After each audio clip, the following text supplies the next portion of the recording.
Magandang umaga po sa ating lahat. Ayan, today is the first midweek service in 2021. Happy New Year! Happy New Year! So, unang-una, home church, video message at video recording po na magaganap po sa tahanan o home church ng Aurelia family. Ayan.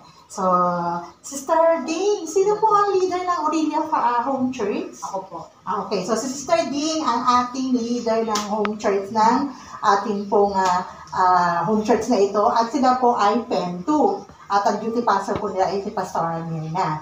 Okay, so Sister Ding, pwede niyo po ba ipakilala yung mga regular attendee po natin sa midweek service and Sunday services? Si Emerson Bastian po, anak ko po. Si Princess po, na dating nag-aaral din po sa sa PGSNC. Si RV. Okay, so sila po yung regular attendee. Okay, Sister Ding, isa na lang pong katanungan bago po tayo tumungo sa pagpupuri sa ating Panginoon. So tingin po ninyo, ano po yung magandang nagawa sa inyo ng ganitong klase na nag-video message tayo, tapos pinapakita natin sa mga home churches po natin na nakikita kayo doon, hindi lang kami, no? Pati kayo nakikita doon. Sa tingin niyo, ano po yung magandang nagawa nito sa inyo pong home church?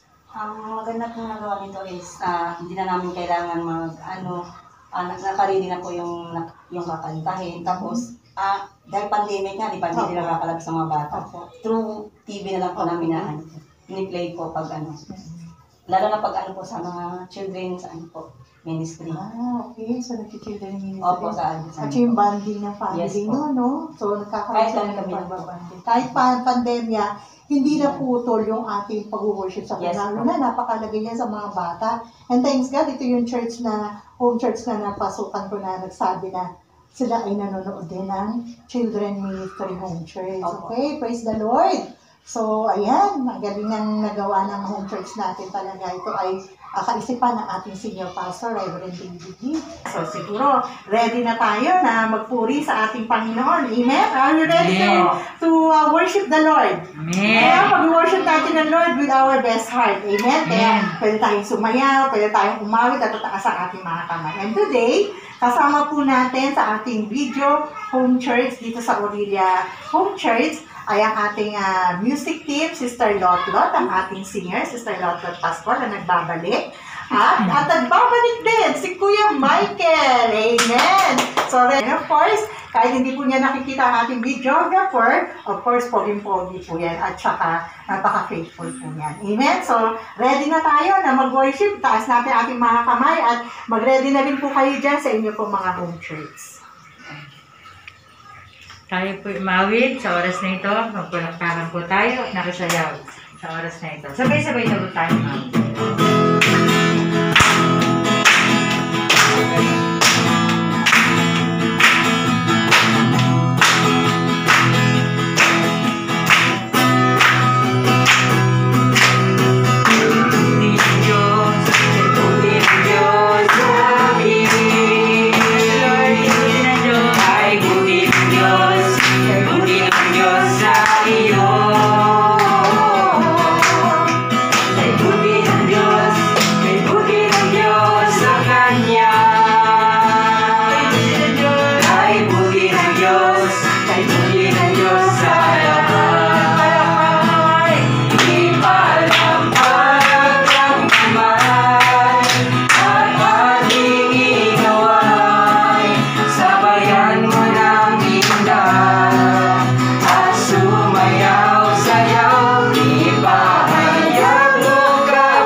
Kaya patuloy po tayong umawi.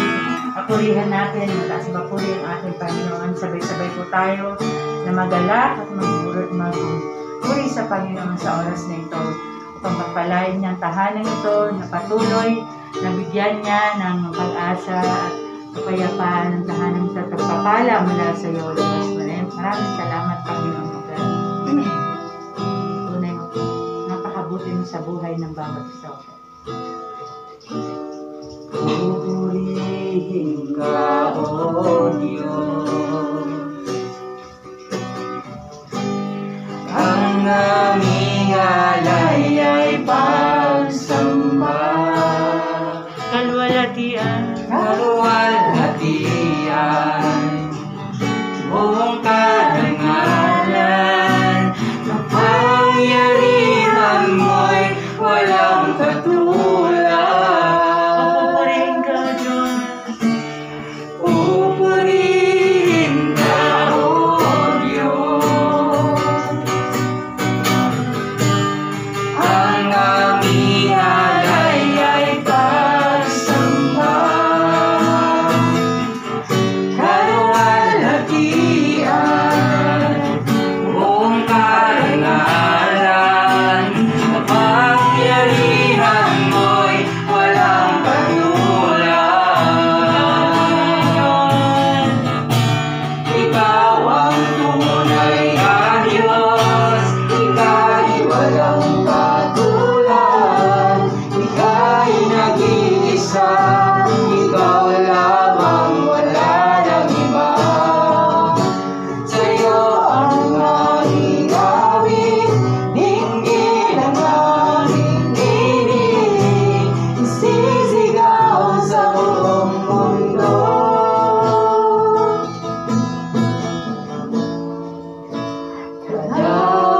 Kadakilaan mo.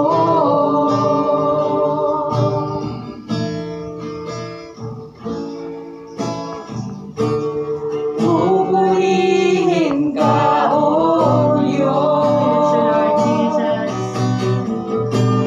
ang aming alay ay pagsamba. Kaluwalhatian, buong karangalan, kapangyarihan mo'y walang katulad. Ikaw ang tunay na Diyos, ika'y walang katulad, ika'y nag-iisa, ikaw lamang, wala nang iba. Sa'yo ang aming awit, dinggin ang aming tinig, isisigaw sa buong mundo. Ikaw ang tunay na Diyos, ika'y walang katulad, ika'y nag-iisa, ikaw lamang, wala nang iba. Sa'yo ang aming awit, dinggin ang aming tinig, isisigaw sa buong mundo. Isisigaw sa buong mundo. Isisigaw sa buong mundo.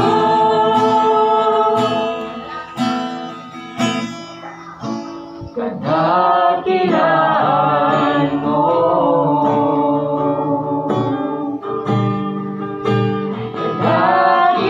Kadakilaan mo.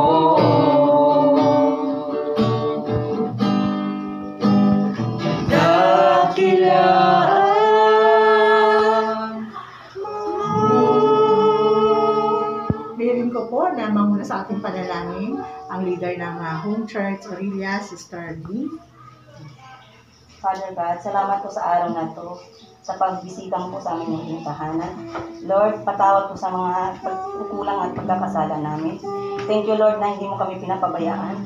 At halinawa ay pakinggan pa namin ang ang iyong mga salita pa po sa araw-araw, hindi lang po sa araw-araw po. Salamat Lord, hindi mo kami pinapabayaan. Kayo na pong bahala sa bawat isa sa amin. In Jesus' name we pray. Amen. Hallelujah.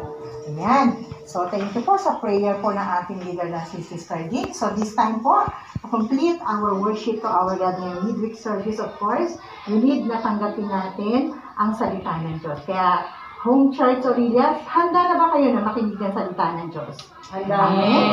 So, dyan din po sa mga home screen natin sa kanya-kanyang home church, ihanda na po natin ang ating puso, ang ating pandinig, at ang inyo po mga pansulat. At tayo po ay magsulat, mag-chat down na napakalagang mensahe na ipagkakaloob po sa atin. Wala pong iba magpapayag ng salita ng Diyos sa ating associate pastor, Pastor Ferdinand Lopez. Isa pong mapagpalang araw ng ating Panginoong Diyos sa inyo pong mga home church, mga minamahal na kapatid. Ang ating pong mensahe sa araw na ito ay matatagpuan po sa aklat ng unang 1, Kabanata 3 ng versikulo 8. Babasahin ko po ito para sa inyo. Sabi po rito na ang nagpapatuloy sa pagkakasala ay kampo ng dyablo, sapagkat sa simula pa ay nagkakasala na ang dyablo, kaya't naparito ang anak ng Diyos upang wasakin ang mga gawa ng dyablo. Mga minamahal na kapatid, ang mensahe na atin pong mapapakinggan sa araw na ito ay ang pamagat na Why Jesus is the Only Way. Sabi po sa John chapter 3 verse 16 na For God so loved the world that He gave His only begotten Son, our Lord Jesus Christ, that whoever believes in Him shall not perish but have eternal life. Na kung tawagin ay makatanggap tayo ng kaligtasan. Mga minamahal na kapatid, ang dahilan kung bakit kailangan nating maniwala kay Jesucristo bilang siya ang ating Panginoon at Diyos na tagapagligtas, dahilan sa ang lahat ng ating problema ay spiritual na problema na walang ibang may kakagawan at may bigay nito kundi si Satanas. Kaya naman, yung buhay natin po ay mayroong absolute impossibility life na kahit na anong gawin nating paraan, hanapin ang solusyon sa ating mga problema gaya po ng pag-iinom, pagsusugal, at droga o kaya po yung makipag-away sa ating kapwa at mangutang sa Bombay o sinumang pinagkukutangan natin upang mahanap ang paraan ng solusyon sa ating mga problema ay hindi po ito makapaglulutas, tunay na makapaglulutas dahil sa ito po ay kagagawa ni Satanas na walang iba na may bigay nito sa ating buhay kundi dahil si Satanas. Kaya naman po mga minamahal na kapatid, kahit na anong gawin natin sa ating buhay na paraan hanapin ang solusyon sa ating mga problema ay masasabi po natin itong imposibleng malutas sapagkat sino po ang may gawa nito? Walang iba kundi si Satanas. Kaya naman po itong si Satanas, gumawa po siya ng paraan upang tayo po ay lalong mapalayo sa Diyos at mabihag ni Satanas ang ating isip at puso na mahulog sa malaking pagkakasala. Na itong malaking pagkakasala na pakana ni Satanas upang mahulog tayo sa kanyang patibong ay ang reliyon. Maraming uri ng reliyon sa mundong ito, pero hindi ito yung paraan o daan ng kalutasan sa ating spiritual na problema at solusyon sa ating absolute impossibility life. Dahil ito'y ginagamit ni Satanas sa atin na mabulag o linlang tayo na lalong magkasala sa ating Panginoon. Dahil nga naman kapag tayo ay nahulog sa reliyon, ito po ang magiging batayan ng ating pananampalataya. Ano yung batayan ng ating pananampalataya sa ating Panginoon Kristo? Ang mahulog tayo sa self-centeredness. Kaya palagi po na lamang kapag tayo ay may problema, laging ang ating dalangin at hinangad malutas yung ating problema. Hindi po yung kalooban ng Diyos ang hinahanap natin na masunod, kundi yung sarili natin ang masunod para sa ating mga problema ay magkaroon ng kalutasan. Hindi lang yun, na kapag tayo nahulog sa reliyon, ang batayan ng ating pananampalataya na palagi ang self-centeredness ay yung makatanggap ng blessing. Kaya po ginagawa natin na pinagsisikapan ang lahat na makadalo at manalangin, gumawa ng mabuti sa kapwa para makatanggap ng blessing. Dahil ang reliyon, ito po ay pakana ni Satanas na ang sentro ang sarili mo, na pag ikaw ay gumawa ng mabuti, kapag nagawa mo ang panata mo sa Diyos, ikaw makakatanggap ng blessing. Kaya po, may mga maling kaparaanan ang ginagawa ng mga tao. Gaya po na lamang po ng pagpapanata, pagdalo ng simbang gabi, fasting prayer, pupunta sa prayer mountain, magdasal ng kay haba-haba, at memoryadong pagdadasal, pag-aalay ng kanilang mga alay ng mga bulaklak, papunas-punas. Marami pong mga uri ng panata o reliyosong gawain ng tao dahil sa naulog sa reliyon na kung tawagin ay patibong ni Satanas. Dahil yun yung paraan na sila ay makatanggap ng blessing at malutas yung kanilang problema. Higit sa lahat, ang reliyon din po ay tinutukoy dito na ang batayan ng kanilang pananampalataya sa ating Panginoong Diyos ay yung maging maayos o mapabuti ang kinabukasan o buhay ng kanilang mga anak. Kaya marami pong mga magulang sa atin na nahulog sa reliyon na ang laging dasal ay maging maganda ang pag-aaral, kalusugan, kinabukasan ng kanilang mga anak. Na kapag hindi po ito nangyari o natupad na matanggap nila ang kahilingan nila sa Diyos, anong nangyayari? Sila ay nababackslide. Sila ay nawawalan po ng pananampalataya sa Panginoon. At higit sa lahat, nagre-reklamo sa ating Panginoon. Higit sa lahat, sila pa yung ginagamit po ng Diablo para ang mga pastor at ang simbahan o gawain sa ating simbahan ay kanila pong ito'y tuligsain. At higit sa lahat, yung reliyon na kung saan ay pakana ni Satanas na mahulog tayo sa self-centeredness ay ang batayan ng pananampalataya na ginagamit ay yung mapabuti at mapaganda yung ating pamumuhay. Kaya po pansinin niyo po na yung mga businessman and businesswoman ay nandoon palagi yung nakasalita na God bless our home, tapos God bless our business. Lagi po nandoon po yung mga salita na bless, bless, bless. Bakit? Kasi ginagamit po ni Satanas ang mga paraan na ito upang ang mga tao ay mahulog sa maling pananampalataya sa ating Panginoon. Tandaan po natin mga minamahal na kapatid na bago tayo maligtas, kaya po yung buhay natin ay absolute impossibility life dahil sa original sin. Ito yung spiritual na problema natin, ang original sin, dahil ito'y gawa ni Satanas, ang original sin, na si Adan at si Eva ay nahulog sa patibong ni Satanas na suwayin ang utos ng Diyos na huwag kakainin yung prutas na pinagbabawal, sapagkat kapag ito ay kinain nila, sila mamamatay, ay nagawa po nilang suwayin ang utos ng Diyos sapagkat sa tukso ni Satanas. Kaya yung original sin na pagkaiwalay ng tao sa Diyos ay naging dahilan ng pagiging isang makasalanan natin. Kaya ang original sin, biyag ni Satanas ang ating isip, puso, yung ating katawan at buong pagkatao. Saan? Sa mga maling katuruan, ang reliyon, self-centeredness, ang maling pananampalataya sa ating Panginoong Hesukristo. Mga minamahal na kapatid, doon nagsimula ang pagiging biyag natin kay Satanas at dumating po yung mga distraction. Kaya po yung buhay po natin, ang ating kalagayan, spiritual, ay anak ni Satanas. At dahil tayo po ay bulag sa katotohanan, tayo po ay nilinlang ni Satanas na na tayo mahulog sa reliyon ang magkaroon ng mga idolatry o Diyos-Diyosan. Marami pong uri ng Diyos-Diyosan, hindi lamang po yung rebulto o imayaw na nakikita ng ating mga mata, nagawa ng tao, kundi maging yung ating puso ay ang dami nating invisible idolatry. Ito yung masigit na mahal mo ang pera, ang pamilya, ang trabaho mo, kaysa sa ang pagsamba, ang Bible study, ang pakikinig ng salita ng Diyos, o kaya ang ating Panginoong Jesucristo. Kaya naman po, anong nangyayari kapag po tayo po ay nasa status o kalagayan ng hindi paligtas? Tayo po ay dumaranas ng mental problem. Kaya hindi na maiwasan natin ng pag-alala, kabalisahan, at depression o insomnia. At maraming mga kaisipan ng mga masasama ang pumapasok sa ating isip sapagkat sa ang kalagayan ng ating pong buhay ay anak ni Satanas. Kaya ito yung mga nararanasan nating distraction o kapamakan sa ating buhay. Kaya naman po nauwi na tayo po ay nagkakaroon ng physical problem.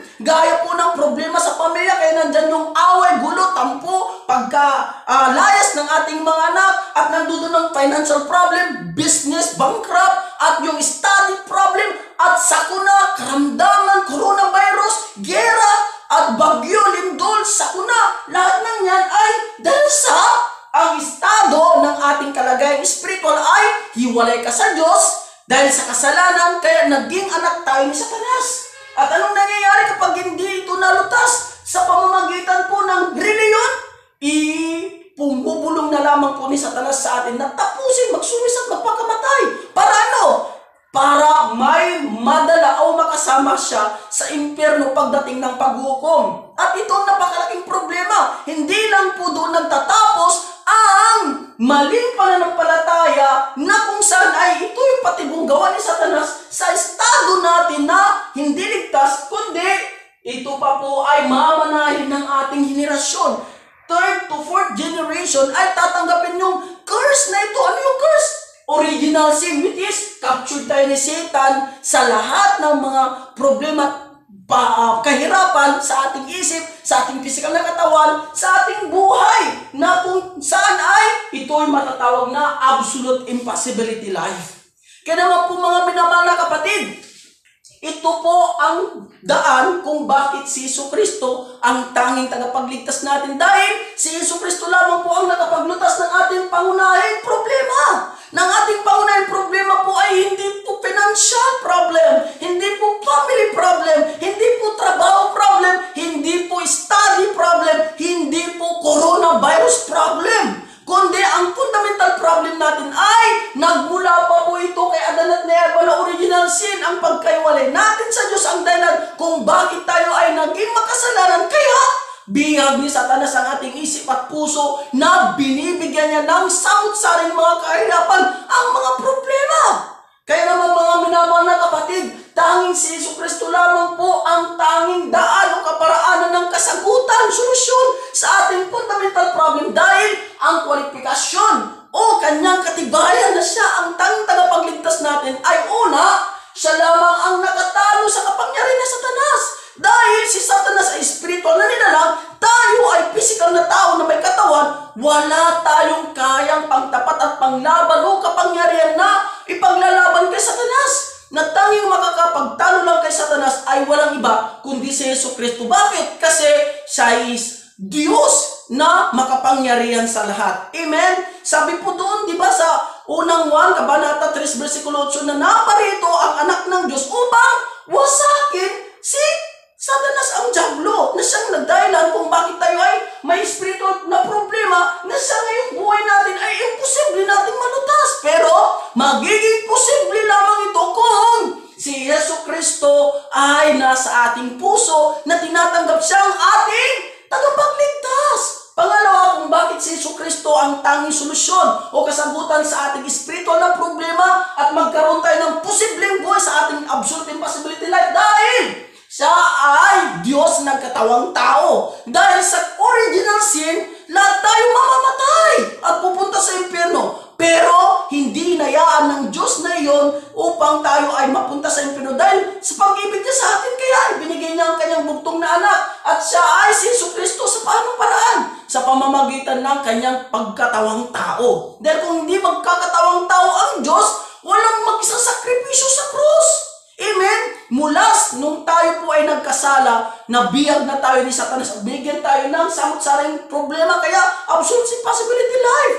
Pero pumunta dito ang Diyos, nagkatawang tao siya, at siya ay walang iba kundi si Jesucristo upang siya ang magbayad, tumubos, at isakripisyo niya ang kanyang buhay sa krus. Nang sa ganun, lahat ng kasalanan natin, from past, present, and future sins, ay ito'y bayad na dahil sa pagkamatay ni Jesucristo sa ating mga kasalanan. Higit sa lahat, si Jesucristo ay masasabing siya ang tanging karutasan o daan ng ating kaligtasan, dahil siya ay walang kasalanan. Amen?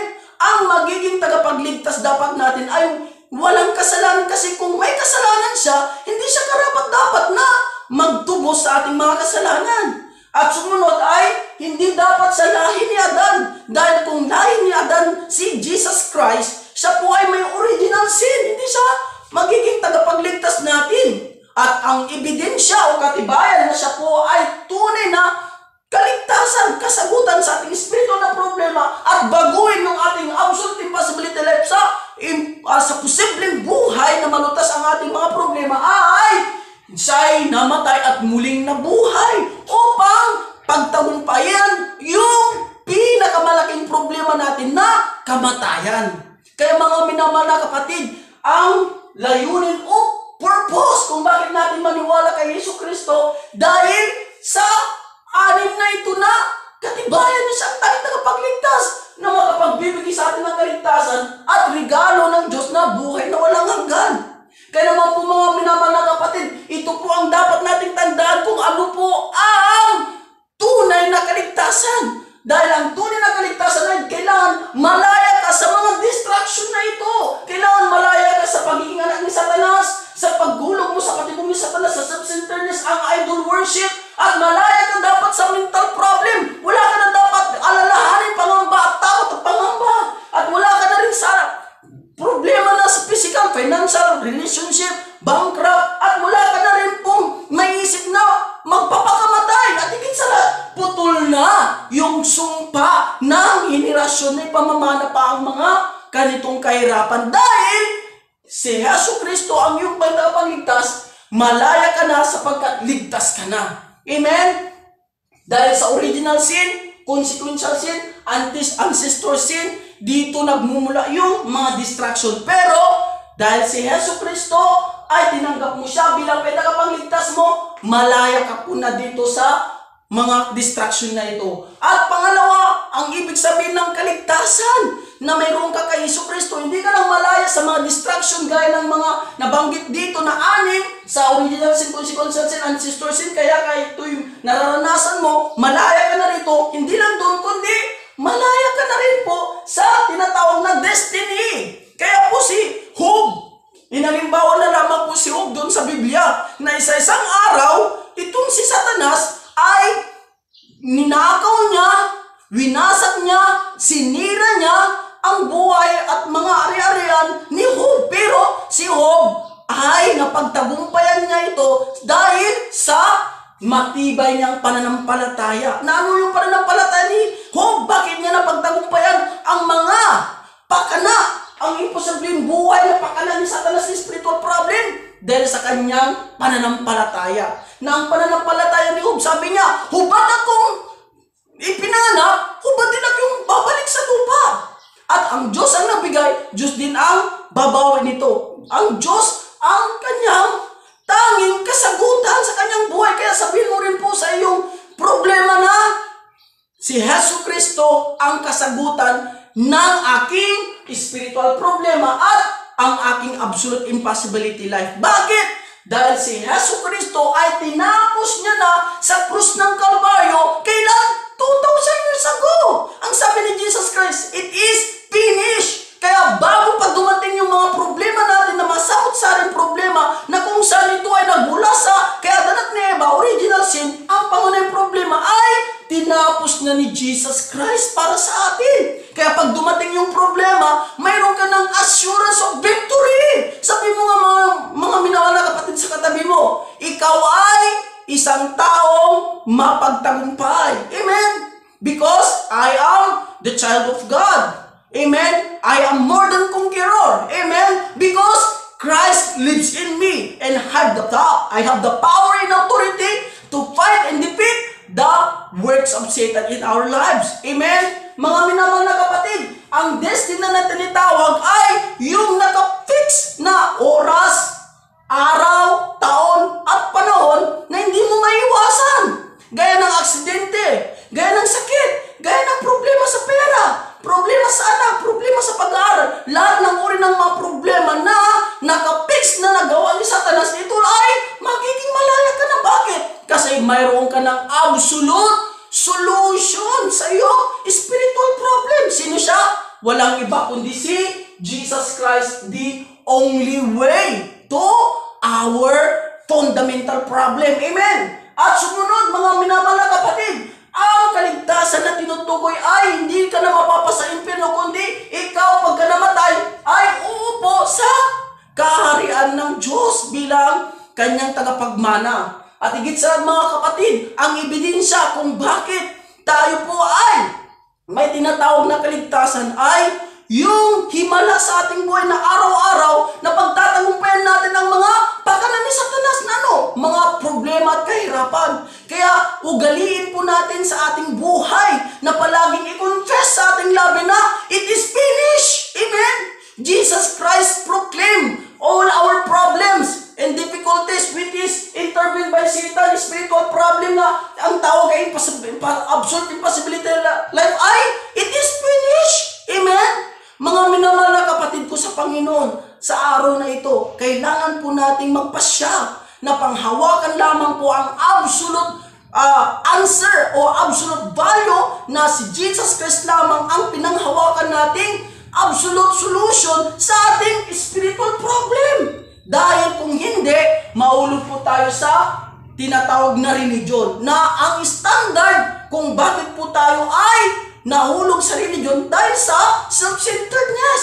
Hindi dapat po self-centeredness, hindi dapat mahulog tayo sa standard na kung tawagin ay religion na patibumi sa talas, kundi gospel, which is all our spiritual problem, all our absolute impossibility life ay nagkaroon ng possible life because in Christ Jesus, we are overcomer or conqueror. Let's pray. Father in heaven, we thank you so much, Lord, for the grace of God. Through your word, we are receive the power to fight and defeat Satan in our lives. Thank you, Lord, that we will bless your word in our mind, in our heart, that we will use our lives to be the witness of the gospel inspired by the Holy Spirit in our lives. Ito pong aming samot-dalangin sa pangalan ng aming Panginoong Hesus. Amen. Praise the Lord. Hallelujah. Ayan, napakinggan po natin ang mensahe. Are you blessed? Amen. So I believe that all of us was blessed sa message na narinig natin through the mouth ng ating pong Associate Pastor, Pastor Ferdinand Lopez. Salamat sa kanyang buhay.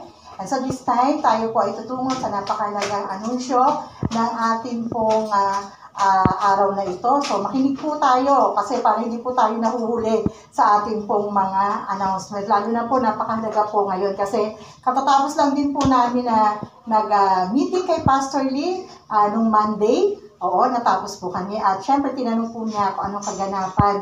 Diba, naalala niyo po, nagkaroon na po tayo last Sunday, nagkaroon na po na tayo ng 3 service worship. Yung po ginanap na 9 o'clock, 11 o'clock, and 2 o'clock. At sa reporting po, nakita po namin na sobrang dumami po ang umattend sa first worship service because we have 121 dahil ako nga po kumukuha ng attendance.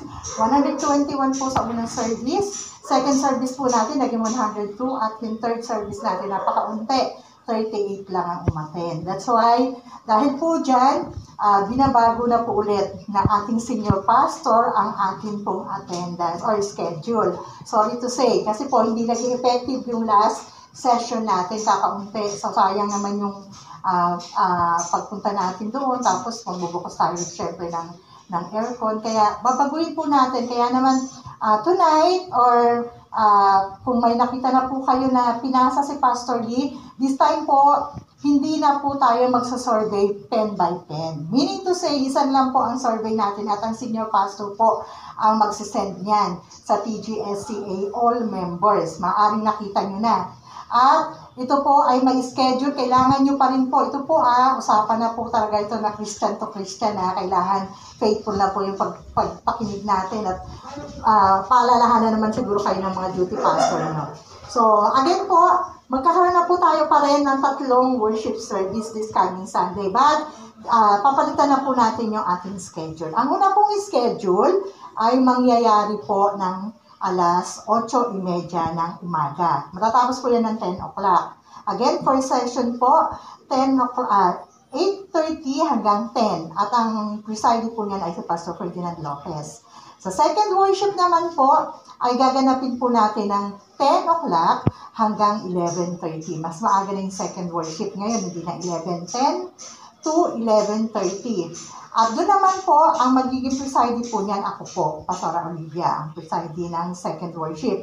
At ang third worship service naman, hindi na po sa panghapon, kundi medyo aga natin ng konti. Kaya, kung gusto niyo po matin ng third worship, pwede naman po kayo mag-early lunch, tanghalian, or after na, 1 o'clock na siya matatapos. So, matatapos po yan ng 1 o'clock. So, ang third worship ay 11:30 to 1 o'clock. So, mamili po kayo, 8:30 start, pangalawa po 10 o'clock, at pang-apat po ay 11:30. Para maaga na rin po tayo makabili. But then, meron pa rin po tayong protocol na susundin. Kailangan nyo pong magpa-schedule. Now, hindi na po kayo makikita sa pen, magpaalalahanan ko na lang po kayo sa pantry. Pupunta po kayo sa TGSMC All Members GC natin, no? Group chat. At doon po makikita nyo, ika-copy-paste nyo lang po. Now, pag naubos na po, yung 30 by 30 po ng mga duty pastor, kasi meron po tayong i-allotment sa mga music team. 10 hanggang 15 po ang music team. That's why 30-30 po muna yung mga a-attend by pen. Kaya po kapag hindi po na-consume nyo sa pen 1, pwede na pumunta yung pen 2 magdagdag. Pero again po, every session we should be accommodate only 100 members or seaters. Pag lumagpas na po sa 100, I'm so sorry po, ikakat na po namin. Hindi na po pwede maulit yung last week na 121. Kaya ikakat na po namin kayo at ililipat po kayo sa ibang schedule. Malusunod na kayo sa susunod na schedule or third schedule. Naintindihan po natin. At please, pag kayo po ay nagpa-schedule ng 8:30, dun po kayo dapat na umattend. Amen? Huwag po kayo mag-jump doon sa pangalawa. Or yung nagpa-attendance naman, nag-schedule ng 10 o'clock, huwag po kayong pumunta sa first worship. O ganun din po vice versa sa 11 o'clock. Amen po ba? Kasi po, kailangan po natin sundin yung protocol dahil yan po ay nagmula sa barangay para hindi rin po tayo mapahinto sa pag-worship natin. Amen po ba yun? Amen. So, I hope na nakasunod po kayo at kailangan nyo po talagang magpalista. Kung hindi po kayo nagpalista at wala po sa record namin, baka po hindi namin tatanggapin sa simbahan. Amen. Kailangan nyo pong magpalista sa all members GC. Okay? So, yun lang po. At pagkatapos po niyan, ang ating po, again, ko lang po ang ating po New Year service. Hindi na po magaganap ngayong first week ng January, but ililipat na po natin sa April 25. Hopefully, maayos na yan at makakabalik na si Pastor Lee at makakapag-celebrate po tayo ng April 25 18th year anniversary. So, pag-pray po natin yan. At please, attend pa rin po kayo ng home church. Kahit po nag-attend po kayo ng actual church, mga leaders po especially, kailangan nyo pong take care pa rin ng inyong home church. Halimbawa, si Sister Ding Aurelia, actual church siya. Paano naman yung mga flock niya dito sa home church, di po ba? So, kailangan po niya rin mag-attend dito. At attendance pa rin niya yon. So, may attendance siya sa actual church. Kagaya po sa akin, may attendance sa actual church, may attendance ka rin po sa home church na ibibigay mo sa duty pastor nyo. Okay po? At may video message to tayo ng Tagalog at Ingles sa Sunday service. Ganyan din po, may video message po tayo ni Pastor Freddy every Wednesday. At children ministry na po sa Sunday. Amen? So far, yan lang po ang ating mga tagubili ng ating senior pastor. Patuloy tayong manalangin. Leaders po, kailangan po kayo na sumunod sa inyong mga duty pastor at sumama po rin kayo sa mga Bible study ng duty pastor. Amen? So tatawagin din po kayo ng mga duty pastor na dahil magkakaroon po kayo ng meeting sa inyong mga duty pastor. So hintayin nyo lang po yung kanilang panawagan. So far, yan ang ating pong announcement. Thank you so much. God bless us. Hallelujah, Jesus. Thank you so much. Ayan. So this time, tayo po lahat ay magbigay ng last na papuri ng pasasalamat sa ating Panginoon. Nawitin nga po natin ang give thanks. Magpasalamat tayo sa ibinigay na mensahe sa atin. Ito ay ating kasagutan sa lahat ng ating mga problema. At ang mensahe din na ito ang magpapatibay na ating pananampalataya.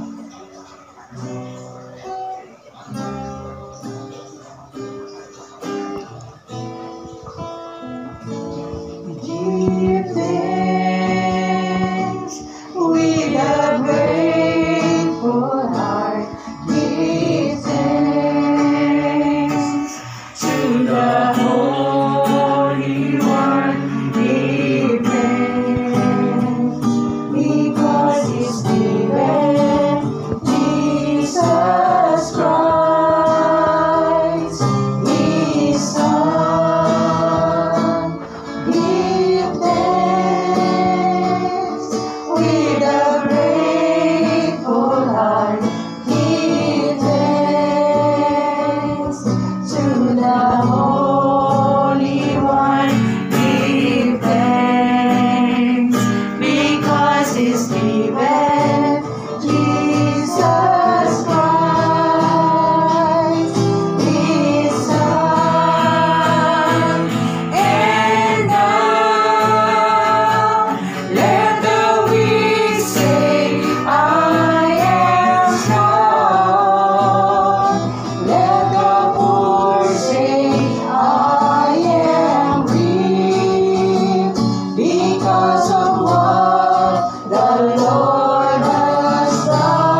our God. Father, thank you so much, O Lord, na ang araw na ito, Panginoon, sa precious time para po sa Home Church ng Orilla Family, Panginoon. Salamat po, Ama, sa buhay ng inyong leader, Dean Orilla, O God, na siya po, Ama, na take care po niya even though there are small size or small members lang na nandito at karamihan ay bata, Panginoon, but then, Lord, hindi siya nagpabala. Maganda nga po, Ama, na sa isang paslit o isang bata, Panginoon, ay maitatak na, ma-imprint na ang salita ng Diyos. And that happened in this house, Lord, dahil mga kabataan ang nandito ngayon. Kaya, Ama, pagpalain mo po ang Home Church ng Orilla, Panginoon, na mag-ilaw dito, Panginoon, ang mabuting balita. This is the word of God, Panginoon, sa apat na sulok ng tahanan na ito. Araw ng mga kagambala sa lalagawa ng kalaban, awa sa mga espiritu demonyo, Panginoon, pinapalayas namin sa pangalan ni Jesus. At gayon din po, Ama, salamat po sa mensahe na amin narinig. Salamat sa po na aming Associate Pastor Ferdinand Lopez, na inaral niya po ang kanyang binahabing salita. Pagpalain mo po siya, Panginoon, na palagi po nabibig niya yung mga salita mo, Panginoon, at sa gitna ng kanyang buhay, ito ay kanyang unang isinasabuhay, Panginoon. Ang gospel is actual in their life, Panginoon. Kaya may actual din sa mga nakinig, lalo na sa Orilla Family na nakinig ngayong araw. Panginoon, patnubayan niyo rin aming senior pastor na patuloy, Lord, nagbibigay sa amin ng consent ng aming po mga ginagawa, Panginoon. Siya po ang nagbibigay sa amin ng command at naging maganda, Lord. Lalo especially, Ama, magbabago po ulit ang aming schedule this coming Sunday, Lord. Lord, gabayan mo po ito na makasunod ng mga members na magpatala sa aming po schedule survey, Panginoon, ng 8:30, Lord, na first session, second session ng 10 o'clock, at 11:30 ng third session, Panginoon. Lord, alam po namin na ang mga members namin ay fully matured, Panginoon, dahil nakakasunod sila sa bawat announcement na aming sila ipagpalain mo sila. Kaya aming senior pastor, Reverend David Samuel, patuloy, Lord, ingatan mo sila doon sa Korea at bigyan mo sila ng time to focus on the gospel, Panginoon, upang ito mag-reflect sa amin lahat na kanila pong ng aming congregation, Panginoon. Father, we do thank you, O God. We give you glory, Panginoon, and we give you honor and praise, O God, that you deserve, Father God. Ito ang samot dalangin namin, Ama, sa matamis sa pangalan ng bugtong na anak ni Jesus Cristo. Amen. Amen.